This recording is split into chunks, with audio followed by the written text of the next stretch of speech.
And welcome to Pragmatics and Language Learning 2022. I am Julie Sykes at the University of Oregon. And I am Marta Gonzalez at the University of Hawaii. And we're delighted to be co-organizing this virtual, hopefully last virtual PLL conference this year. It's lovely to get back to see this group together again and doing this work together. And we're really, really excited about the talks to come and these 3 days and beyond that we get to spend with you all.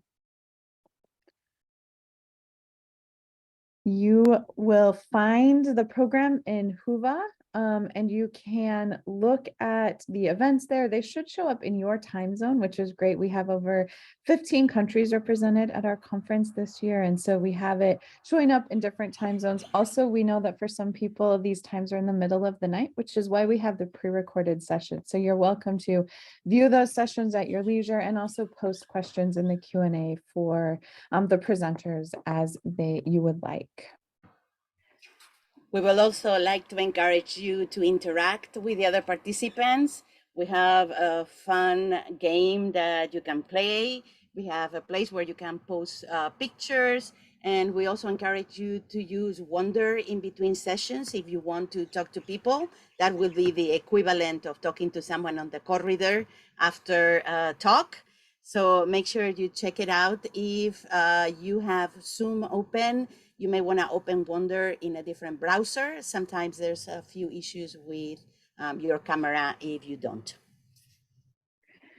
We've had a couple of questions for presenters, so just 1 minute step aside for presenters that at the time of your session, you will join your Zoom session via the Whova app, the app on your phone or on a mobile device, and that automatically connects you to that meeting. You can then turn your camera on or off at the end. There will be a moderator who plays your recorded video in the Zoom session, so you don't need to worry about that piece. You just need to be on hand to answer questions at the end. If you do not have access to the app for some reason, you also can join via the web browser. You just will need to answer Q&A via the chat as opposed to live video. So the video only works in the app. Otherwise, you can join via the web app and do it that way as well. We also wanted to thank the organizing committee, especially Jim Yoshioka. You'll find him often at the Wonder help desk, but also answering your chat messages. From the University of Oregon and Castles, also Stephanie Knight and Tigre Lusardi, and from the University of Hawaii, Ella DiFalco, in addition to Jim. And we could not have done this work without them. They have been doing a ton of work behind the scenes, and we wanted to publicly say thank you to them as well. If you have any questions, there is a help desk in Whova, and there's also a button where you can ask the organizers. So feel free to ask questions at any time. We'll try to answer as soon as we can, so that no one misses any parts of the conference. Many of the talks will also be, all the talks will also be available several weeks after the conference. So don't stress too much if you can see everything, because that's one of the good things of online conferences. You'll be able to see all of the talks in due time. So enjoy the conference. And now it's my privilege to introduce our first keynote speaker, Dr. Adam van Compernolle. I know he prefers Adam to Rémi, so we'll go with Adam. Adam is an associate professor of second language acquisition and French and Francophone studies, and he is the associate head of the Department of Modern Languages at Carnegie Mellon University. His work from a Vygotskian cultural historical perspective, Adam usually works looking at second and foreign language interaction, and he investigates how cultural artifacts, and that includes pragmatic concepts, are internalized and how they mediate cognition, affect, and identity.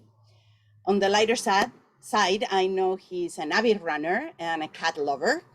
And today he is going to be talking about technology, mediation, and the intersection of L2 pragmatics research, teaching, and assessment. So please help me welcome Professor Adam van Compernolle. Thanks very much. It's great to be here, I guess not in Hawaii, but at least zooming in from, I think outside the sun has actually come out in Pittsburgh, but it has been pretty rainy and gray for the last couple of days.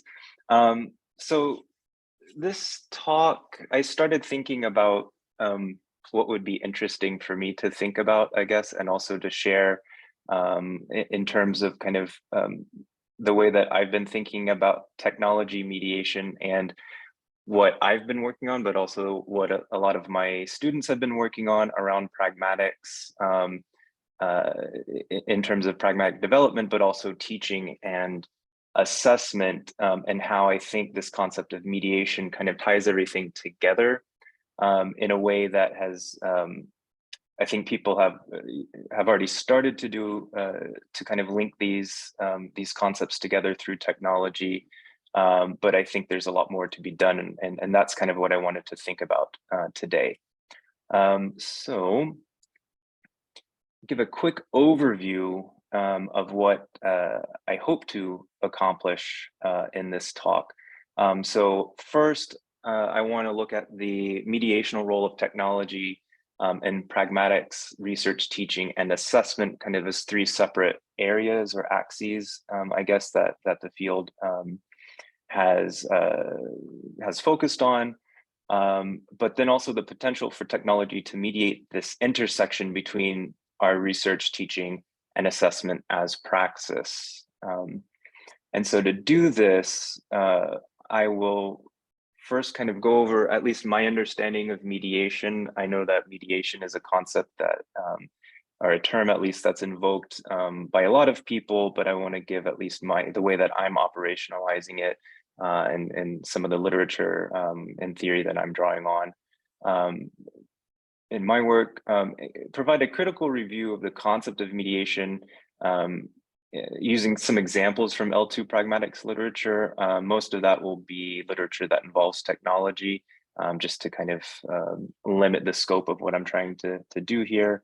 And then go over some exemplar studies of L2 pragmatics work where technology has been mediating between research, teaching, and assessment, meaning that the three are happening at the same time, essentially. And so that is my that first part. At that point, I will probably run out of time. But if I speak a little bit faster, then hopefully I'll get to this recommendations for praxis orientation to technology enhanced pragmatics work. Okay. So first of all, what is mediation? I think that's a really important question, especially when I look at kind of second language research in general. You know, we're how many years into Vygotskian theory being one of the mainstream or one of the newer mainstream SLA theories out there, and we see a lot of different uses of mediation or the term mediation. A lot of times it's kind of a synonym or a different term for just assistance or help or something like this. But I want to go back to kind of the original way that Vygotsky was talking about it, not because, you know, we can't, you know, revise Vygotsky or revise, you know, come up with new ideas and things like this, but just because I think it's really helpful for getting a solid foundation for understanding how this works in technology mediated environments. So the way that I understand it coming from Vygotsky is that we're talking about an indirect stimulus response relationship, okay? And so that's what he was talking about in terms of mediation or this mediated SR relationship. So if we know our, you know, early 20th century psychology research, people were talking about stimulus response. So this is, you know, Pavlov, Skinner, but Vygotsky was coming along here as well. And so we usually think about these stimulus response relationships as being direct, right? There's a particular stimulus and there's a behavior associated with it. But what Vygotsky was trying to argue is that as humans, we introduce these auxiliary stimuli, right? That create this indirect relationship. So instead of that direct stimulus response, we're now using something else to work with, essentially. Okay. And so, oh, sorry, I don't know if you can hear that, but as Marta said, I'm a cat lover, but also with 3 cats. One is banging on the door here in the home office trying to get in. With this indirect stimulus response, what happens is that instead of having, I guess, that first direct stimulus response relationship is what we get out of biology, right? And we have those all the time, right? If it's hot outside, we start to sweat, these sorts of things, right? We also have things, if you touch the stove and you forgot the burner is on, right? You withdraw your hand because, you know, it's hot, you're not thinking about that. But what these auxiliary stimuli let us do is create these indirect, or what Vygotsky said, cultural ways of behaving using culturally constructed mediational means. And this is the idea, is that humans basically create tools, right? So that a relationship with the world is indirect or mediated, okay? So we do have direct relationships or direct interactions with the world, but the way that we're actually kind of cultural beings is through the use of tools that we create, okay? So a few examples of what this means. So we can dig in the dirt with our hands, and any of us that have gardens, for example, I've probably done this at least to some extent, to plant small flowers or something, or at least sometimes it's just easier to get your fingers in the dirt and kind of make a small hole or something like this, right? But we've also developed other kinds of tools. So for example, this cute little kid here that I found on the internet, some kind of stock image, right? He's using a shovel, right? And so that's another way that now we have an indirect relationship between the human body and the world, right? He's using a tool to do the digging instead of his hands. And then we can also have one of these kind of big cat diggers here that's using a big machine that's not even controlled directly, right? But via different levers and buttons and things like that, okay? We've also got eating behaviors, for example. So we can eat with our fingers, and that's something that lots of us do across the world. But we've also invented technologies like chopsticks and spoons, right? And forks and knives to do this. And so there becomes this indirect tool-mediated relationship between the food that we're eating and how we're putting it in our mouths and these sorts of things. Through these kinds of technologies. So the one thing I wanted to really highlight here is that this isn't just kind of enhancing, and I'll return to this point later, but the chopsticks and the spoons and the forks and the knives, right? It's not about enhancing a behavior that you can already do without tools, right? You're actually transforming the kinds of operations that you have to perform. So if we look, we can see hands in all 3 of these pictures, for example, right? And what's interesting to me, at least, is the way that the tools actually then determine the ways that we're going to use our hands. So one, we can use the hands to grab the food directly, right? And that's one way to eat it. But we also have to shape our fingers in different ways, right? And hold different tools, right? So chopsticks, for numbers of us, this was something hard to learn. We still have people, I know people at least, who have never been able to learn how to use chopsticks, right? A spoon has a different kind of hand position, a fork and knife has a different position. And then even with forks and knives, you know, there's an argument between the European way of eating, which is kind of shown here with the knife or the fork kind of upside down, you know, going into the meat there, and the knife, you know, held to cut the pieces, and you do this kind of number. And in the United States, sometimes we have knife that cuts, and then you switch in the fork back in the right hand and use the fork to pick up the pieces, right? So there are different ways that our cultural tools kind of shape our behaviors more than just kind of adding to existing behaviors. Okay? Now for Vygotsky and the way, at least that I've been thinking about our research in L2 pragmatics, the same happens with language, right? So language is a psychological tool in some sense. Tool is kind of, can be a problematic concept, I think, in psychology, but I think, you know, for the purposes of this talk, it works pretty well. So we have things like memory that can become remembering and narrative through language, for example, right? So we're born, right, at least in typical ontogenesis, right, we're born with brains that have, capacity for memory, right? But it seems that, language, as we internalize language, it becomes a tool that, transforms what our memory systems can do, right? So now we can remember voluntarily, we can narrativize past experiences and things like this for other people to share our experiences with them, and to shape how we're remembering things as well. We're born obviously with the tools, right, with the resources for basic perception, our eyes, right, optic nerve, parts of our brain, all these sorts of things. But language also gives us the ability to kind of carve up the world into conceptual categories as well, right? And different languages do that in different ways, right? So in English, for example, we can talk about plants and we can talk about trees as these larger categories. And within tree, then we can have oaks and firs and arbor vitae and whatever all these other plants are, right? And so it gives us a way, not just to perceive the things in front of us, for example, but then to conceptualize and carve up the world around us.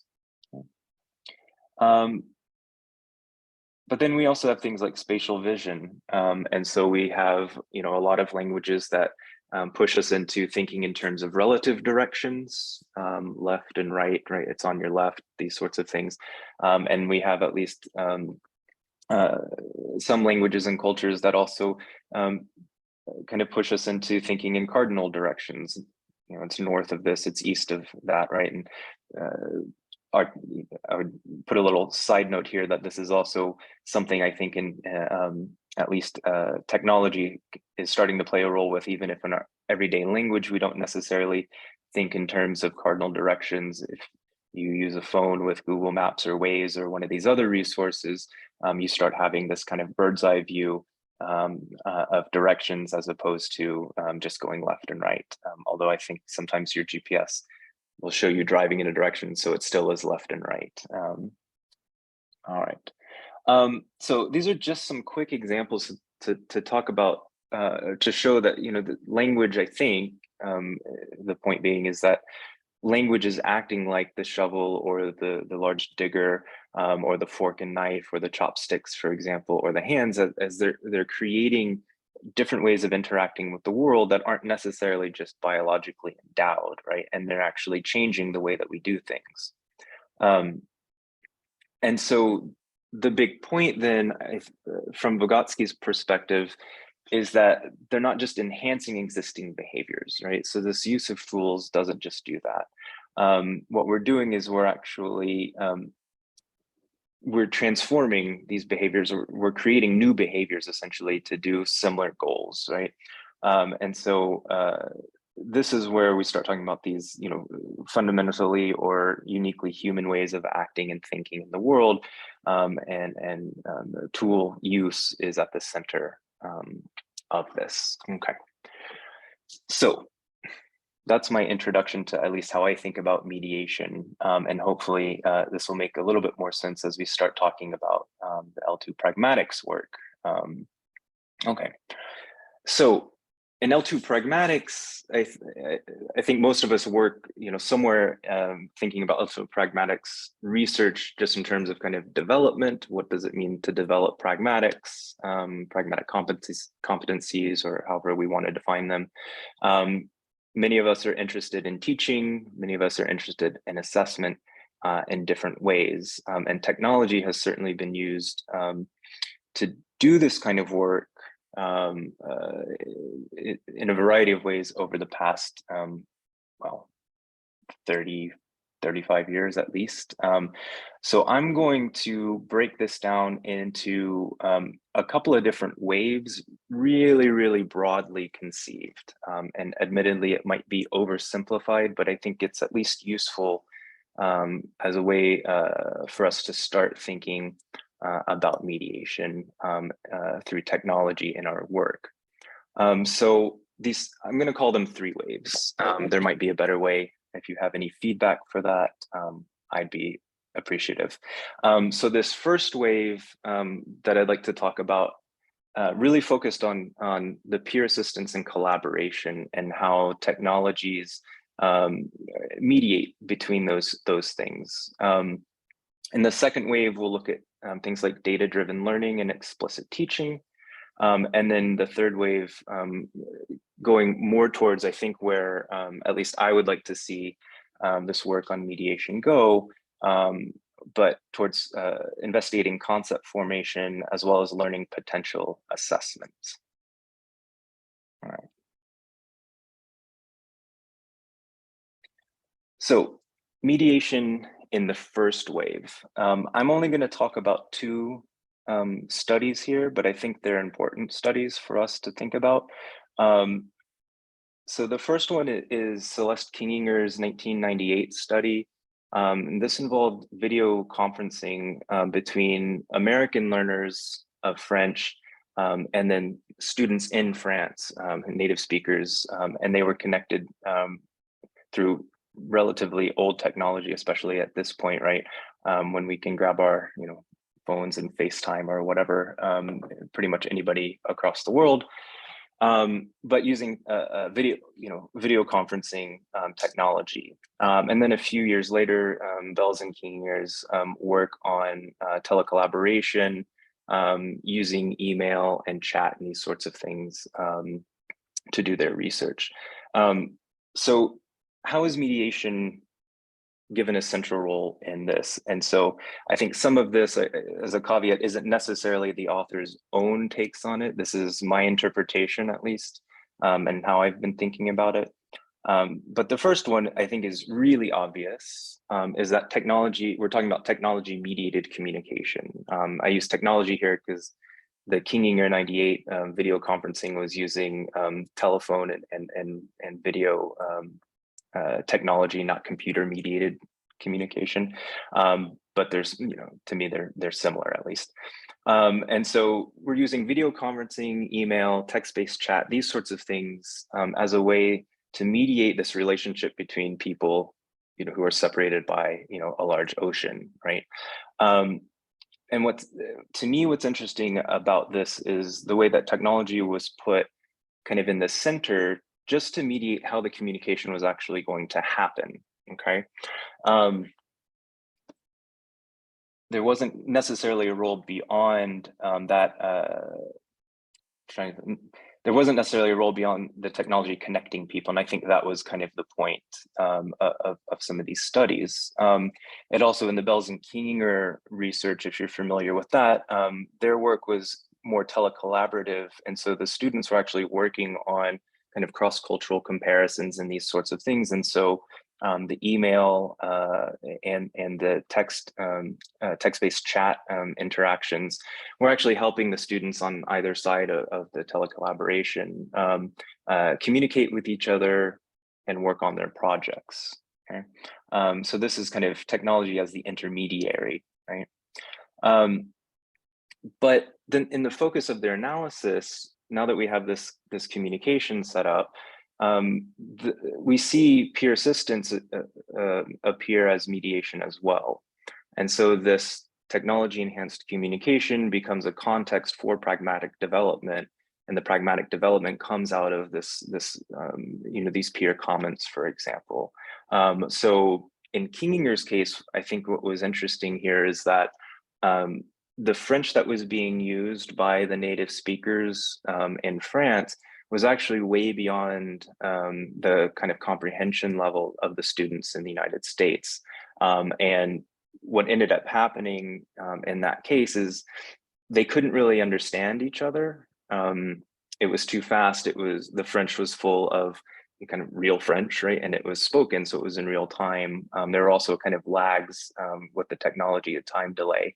And in that case, what happened was a transcript had to be produced and then worked on. We'll come back to this idea of data-driven learning in just a moment. But in order to make sense of this interesting experience, the researcher had to go back to basically printing out transcripts and sharing with the students, and then going and doing kind of a sociolinguistic and pragmatic awareness raising task with the students. For Bells and Kinginger, the peer assistance really came in in the form of students making comments on second person pronoun use. So these were, if you're not familiar with the study, there were American learners of French and German who were working with native speakers, university students in France and in Germany. And so what they were able to show, what Belz and Kinginger were able to show, is that in this context where they were having to work together, and where there might be pragmatic infelicities, like American students using the more formal or distant V form, so vous in French and Sie in German, right? That they would get comments from their peers saying, hey, please don't call me that. It makes me feel old, or that's not really appropriate. We're both students, we're both 19 or something, please call me, either tu in French or du in German, right? So we have technology mediating the contact between people. Then we have potentially as peer assistance coming in to mediate the pragmatic awareness and also performance of the American students. But then what I don't think gets talked about a whole lot, although there was a recent edited volume that I think does a really good job showing technology as a research tool. But even back, in the 90s and early 2000s, the technology was actually mediating data generation as well as collection, right? So I say data generation because, like we saw when I talked about mediation in kind of in general, just in the theoretical setup, what mediation is doing is actually kind of transforming certain behaviors, right? So we're looking at creating the kinds of data we're going to analyze, so text-based chats, for example, or email archives, these sorts of things.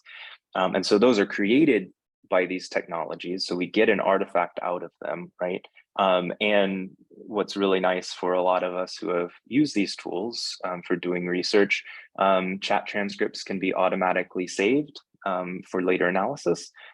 Same with email archives, right? Our emails are saved on a server and we can forward them on or print them out, these sorts of things that create kind of small corpora or even big corpora for us to work with. So this is where I'm thinking in terms of this first wave, it's kind of setting us up for the next 20 odd years that those of us in this area have been working on, right? So it's connecting people, it's creating a context for people to help each other and potentially mediate pragmatic development. And at the same time, technology is mediating this researcher role in terms of data generation and collection. So the second wave. So the second wave, I hesitated going back and forth whether or not to call it a second part, but I think it works. It's kind of an outgrowth of this first wave. And I really like the study by Vygotskian and Belz that came out in 2008 as a really good example. So in their study, this was another telecollaboration between American learners of German and students in Germany. And they focused in particular on these final particles that have kind of social relational maintenance functions, and it was couched more in a pedagogical setting. And now what they ended up doing was very similar to this first wave. So again, technology mediated communication, so that technology is mediating these relationships, between American students and German students via text-based chat. There is also this communication between peers with a potential context for pragmatic development. Similar also this research, so data generation and data collection that was mediated by technology because the chat transcripts are automatically logged and are available for research purposes. But what ends up being unique about this second wave is there's a much more explicit focus on pedagogical intervention, right? And in this case, the transcripts then become this mediating artifact for intentionally organized instruction around sentence final particles or modal particles, I'm sorry, in German. And so the technology produces these real-time data, right, to show what students are using and what native speakers are using, that then are actually the teaching materials for the instructor to come in and intervene. And I think that's, to me, that's a really interesting part of how technology can play this mediational role, especially because it provides so much more efficient, how would I say it, more efficient use of our time in terms of bringing these student data into the classroom. I don't know if anybody else has tried this, but if you have anything other than text-based kind of work, if you want to intervene with students using their own data, it's very hard. I don't know anybody who has time to go transcribe even a small amount of spoken interaction and have it ready for 2 days later or something the next time you meet with students. So this is, to me, this is a really important shift or advancement in what was happening in technology-mediated pragmatics work. Okay, so now we take these first two waves, and now we get into the third. And the third, I think, really starts to shift, not away, but it starts to refocus technology, in part because we're getting to a point in the last 10 years or so where all these technologies up to about 2010 were sometimes relatively expensive, hadn't really been worked out very well, or universities may not, and other schools may not have invested very much in them. And obviously we know in the past 2 years, for example, that none of us can live without Zoom. We're having a whole conference on Zoom and all these sorts of things. But it also came with, I think, kind of an outgrowth in the research, really kind of trying to investigate ways of teaching and assessing pragmatics that go beyond just kind of peer assistance or hoping that native speakers comment on somebody's use of pragmatics. So I'm going to talk about 3 studies here, not in a whole lot of detail, but just kind of in general to show some themes that are going on in this work. And to varying extents, technology is really central. So the first is Van Compernolle and Henry paper. So this was an extension of concept-based pragmatics instruction to a classroom where technologies were being used for the presentation of conceptual materials, as well as students' first engagement with pragmatic concepts like social distance and power and self-presentation or identity.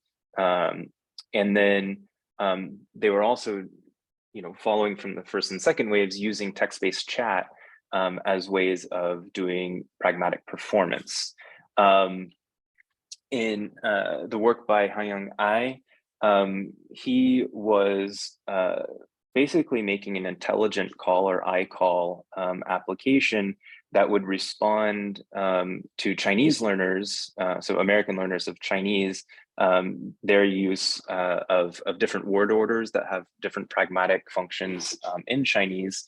And the way that his technology worked was, as you went through kind of this assessment task, the program would give you kind of bump you up or down in levels, let's say, and keep track of what you're where you were struggling and these sorts of things.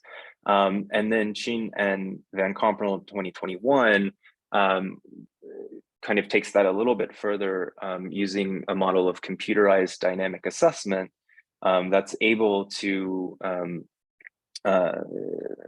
evaluate learning potential. And by that, what we mean is how test takers are responding to interventions during a particular task. And so I have a few points to make on the way that these 3 papers, I think, represent this third wave. And so the first is this new focus, or a renewed focus, on engineering technology-driven experiences that mediate conceptual development and assess learning potential, or this responsiveness to instruction. So it goes beyond using technology to just connect people, but it's actually designing the technology to help the students, to work with the students.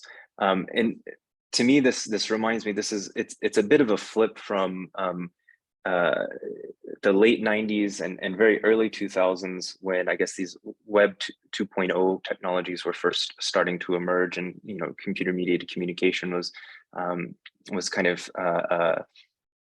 becoming more and more popular. I believe there's a volume by Rick Kern and Mark Warschauer from, I believe it's in 2000, where they also have this kind of waves of technology, and they start with this kind of computer as tutor model, and they move forward until they finally get to, the computer, is basically connecting people, and this is how all the future should happen. I think it's a little funny for me looking back on this now 20 something years later and thinking, well, I think in some ways we're going backwards, but for a good reason, right? Is because we have, much more powerful technologies than existed back then, as well as, they're much easier to work with, so that even someone like me, and I'll talk about one of these examples in a minute, who has no formal, programming background, is actually able to start programming and creating, mobile apps for these sorts of experiences that can be integrated into larger pedagogical interventions. So that's where I see this break, is we're going from just connecting people and kind of creating a context and recording the data to actually engineering the technology to be the intervention itself. But then the technology is also responsive, and this is the real innovation in terms of mediation. So I mentioned iCall, for example, and it's mediating between this instruction and assessment function of different tasks. That to me is one of the most important parts, is that we're putting, it's not just teaching, but it's also assessing, and we're assessing by seeing how people respond to the kinds of interventions they receive. But there's also this mediation that's happening, and we saw this in the first and second wave, between this instruction assessment function of tasks and the researcher goals. So trying to understand sources of development and individual developmental trajectories, and these technologies can really make that much more efficient. Okay. All right. So mediation and a praxis orientation to L2 pragmatics is, I think, where we're going with this, or at least where I would like to see a lot more work, the direction I'd like to see more work headed in. And so I'd like to, I guess, back up chronologically now a little bit. And it's now been almost a decade, well, actually over a decade, I think, since the pedagogical imperative was first used as a term. I think Jim Lantolf has a 2010 chapter where he talks about this. But this is directly drawing on Vygotski's work and some of the work in the theory more generally, that is trying to create a dialectic relationship between teaching and assessment, so that we're not seeing them as totally separate issues in language education, but also trying to pull together research and practice as two sides of the same coin in some sense, right? And so this is what I think we're talking about in terms of praxis, right? So that, yeah, we want to research, but it's not separate from the practice of teaching, for example, or instruction and assessment as practice. All right. So my artistic skills are not that great, but I was trying to think of a way to represent this way that technology is mediating between these things. And so I'm thinking in terms of, we have this teaching and assessment dialectic, we have this research and teaching dialectic as well.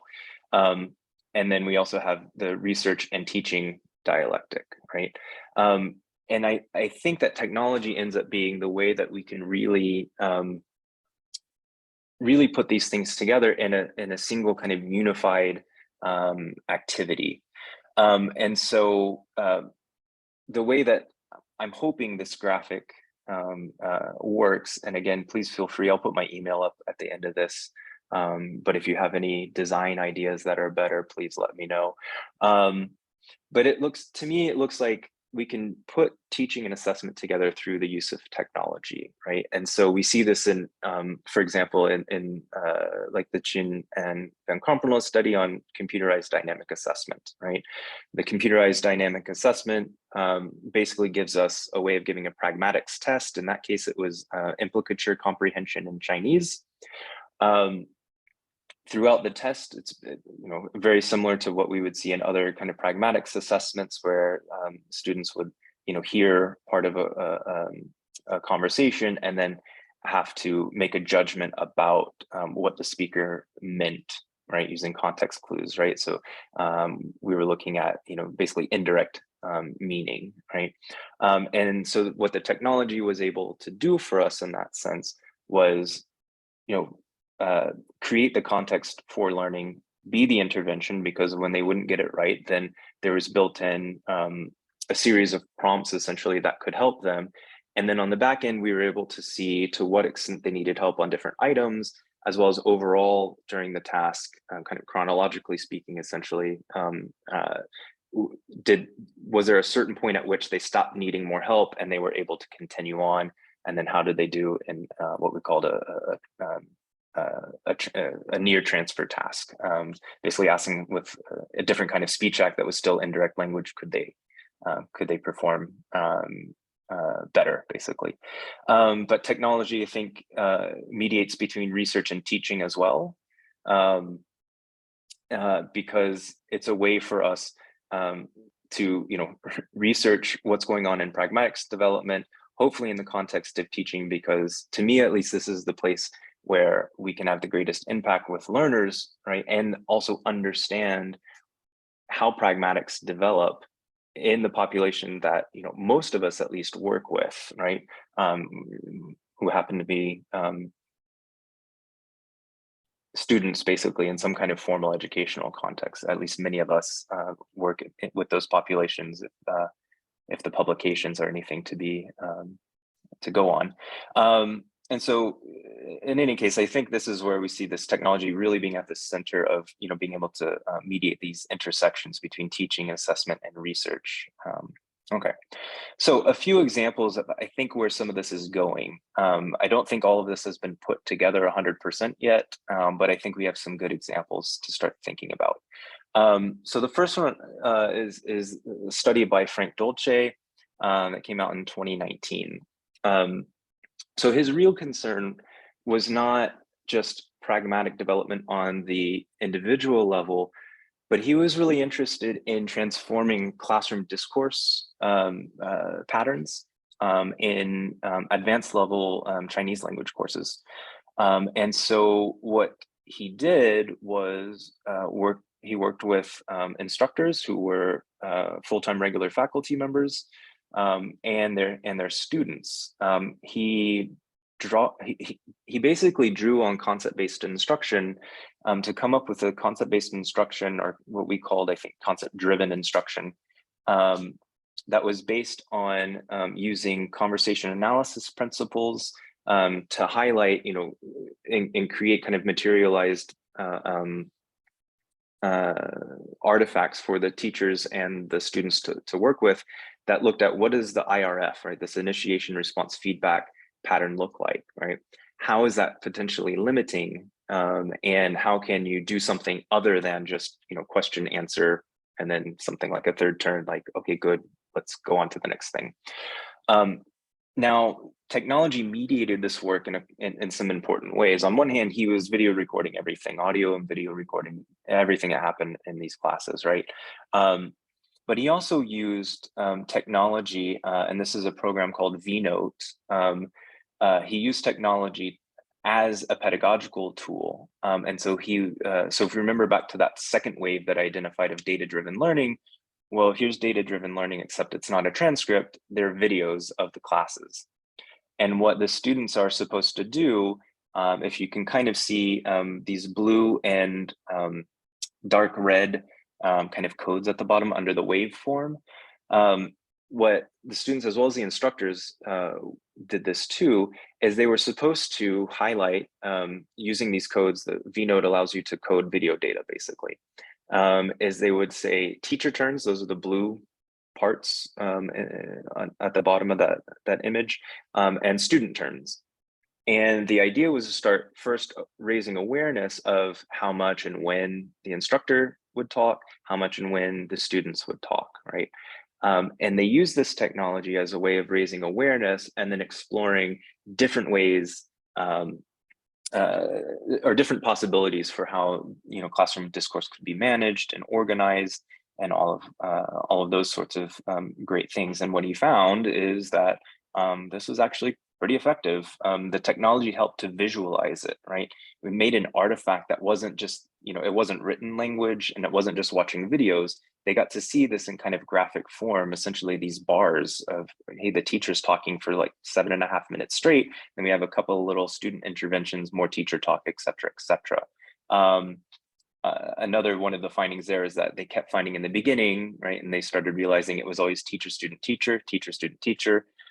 And as they started exploring different strategies with the instructors as well as with the students, that they would see, teacher, student, student, student, teacher, student, teacher, student, student, right? And this, a big change in how the discourse was organized.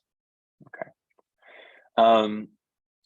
So another one, because I can't help but brag on my students and former students, but Nuria Ballesteros-Soria, who just finished up in May, was used technologies in a way to mediate her research as well as intervention and assessment goals with her research. So she was using strategic interaction scenarios, or what we call dynamic strategic interaction scenarios, as a way of developing learners' interactional competencies in Spanish as a second language.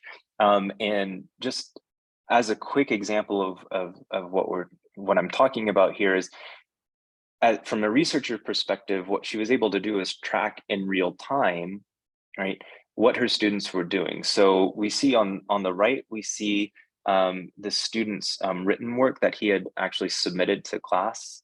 So this guy is named Alex, and the story behind this particular image is that Alex had not done his homework before coming to class, but was still participating and making comments, and as they were working on some of their turn-taking strategies and things in Spanish. And one of the things is that he had written down a couple of things in pen, which is at the top of the image on the right. But then when he turned it in, he had stuff in pencil also, and that's what's in the blue circle. So what Nuria was able to do is go back and watch video. And so this happened in a kind of an instrumented lab classroom. So they had cameras mounted on the ceilings and these kinds of cool things with mics hanging down. So we got to hear everything.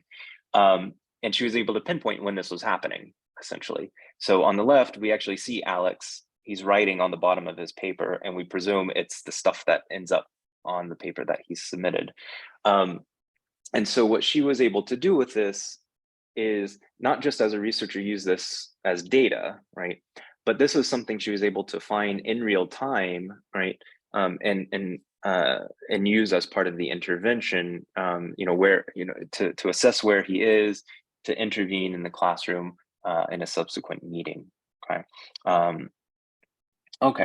And then a final example of, I think, this third, or this, this more praxis orientation to researching pragmatic development comes from a larger study that's, I guess, woefully overdue on, essentially, but COVID happened, and so I didn't have any participants for 2 years. But we're looking at kind of taking this concept-based instruction of pragmatics and trying to scale it up, essentially. And this is where we see, technology having a huge impact. I should go back and mention this is also with computerized dynamic assessment. One of the reasons we're looking at technology, simply because we can scale up what we're doing, right? In principle, we're only limited by, server capacity and things like that, but computers don't get bored. You can write programs and they do all this stuff, right? So what we have here is a a screenshot of this fairly simple app that I've been developing, where you kind of walk through, and it's in some sense a choose your own adventure, a day in the life of whatever, right? And you're supposed to go through and figure out the pragmatics. And this is a made up language that I called Ravanese. And if you know my initials, you'll get where that language, but RAV, Rémi Adam van Compernolle, Ravanese. Where in the pragmatics, there's a sentence final particle system that operates more or less like a TV system, like a tu and vous system. And so they start going through this little game to try to figure out, well, they get an initial kind of a pretest basically. And then they get, what the app does is it takes all the ones that they got wrong and it recycles them during an intervention. And in that intervention, then they start getting access to hints. And one of the hints ends up being, if you've seen any of the concept-based pragmatic stuff, this is something that we call a SCOBA, or a schema for the complete orienting basis for an action. And it's basically a flowchart saying, like, how do these different concepts that we're learning about play out, and how do you make a decision, right? So in this case, we're trying to get to reciprocal woe use, which is like the V form in this made up language. And so it's highlighted as like, okay, is the person speaking to more than one person? No. Is social distance relevant? Yes. Is there a power difference? No. And so now we're looking at both people using woe. So this would be like in German, 2 people using Sie, and in French, 2 people using vous, for example. And so the idea here is that this app would then take kind of, the kind of the boring labor basically away from an instructor, right? So if we can build this out, have lots of examples, build out the pragmatics, right? And I believe transfer this to other languages, or transfer to real languages, I guess, that you can have tons and tons of trials happening. We have research at CMU, for example, looking at cognitive tutors, which is a little bit more advanced than what I can program at the moment, but I think, an interesting possibility for the future. And so there's, there can be the real teaching happening with an instructor, for example. And then when it comes time to do, a lot of, exercises in order to really figure out how these things work, well, we can have, an app or something like this that takes over kind of these, I don't want to say mindless, but these things that, as an individual teacher, you would get very bored with. And if you have lots and lots of students, you couldn't do this one-on-one all the time. And so the idea is that the app also then produces a report about, which items were missed, what level of assistance, kind of like in the Gene and Van Compernolle computerized dynamic assessment work. And then we can assess, how they were responding to the instruction, where they might need extra help or clarification, or if they're just ready to move on to something else. Okay. So some future directions. So the big challenge is putting it all together. That is something that I don't think anybody has really done yet, at least not in the Vygotskian group that's looking into issues of mediation. And by putting it all together, I mean, conducting research, conducting work that really addresses these fundamental questions about pragmatic development, because we want to know, right, not just, how do we get someone better at this particular speech act or something like this, but we want to learn about pragmatic development, what the trajectories are, what are some of the factors that impact development, right? What is the role of identity, experience, all these sorts of things. But we want to do that in a context that involves intervention, like teaching and assessment. So could, like dynamic assessment or concept-based instruction, right? This way of actually stimulating, right, or provoking development intentionally, right? And to me, this goes back to something that Vygotsky talked about a lot when he talked about education, is that, education is really what he called the artificial development of the person. And by artificial, he meant it's intentional, right? It doesn't happen in the everyday world. It's something that's intentionally organized around academic concepts and skills and abilities, these sorts of things. Obviously, what gets really hard is conducting more longitudinal studies, and especially at different timescales. Kind of reflecting back on Vygotskian work in general, and especially in pragmatics, we're really good at doing this kind of microgenetic work, right? Where we look at really small timescales. It could be even just a couple of minutes. It could be over maybe, a 15-week semester or something like this. We're missing longer scale things in a lot of a longer scale or longer time scale research in the Vygotskian pragmatics work. So I like this idea of mesogenesis, kind of this midterm, as well as ontogenesis, but to me that seems a little overambitious in terms of lifespan, although it could be interesting to follow people from childhood to old age. I don't know how many of us would be around long enough to do that, but it could be cool. But mesogenesis, I think, is a good middle ground here, is to look at much longer timescales, at least a couple of years or more. But then again, I think this main point, and this is the point I'll stop on, is that what's missing is so far this full integration of this kind of work into real context. And by real context, I mean classrooms, study abroad, these kinds of contexts that are supposed to be engineered for this artificial development. And I'll leave it there. I think that's where we want to really focus our efforts, because it ends up that while it's interesting to look at how this stuff might work outside of an educational context, those of us working in education know that the classroom and study abroad are potentially the places where we can have the most impact and actually do something to improve pragmatics in our students. So I will leave it there, and thank you very much for joining this webinar. My email's up there in case anybody has any comments or suggestions or disagrees with something I've said, whatever you want. And then I guess there are questions that will pop up in a chat or something like that. And then, yeah. Thank you very much. Very thought-provoking.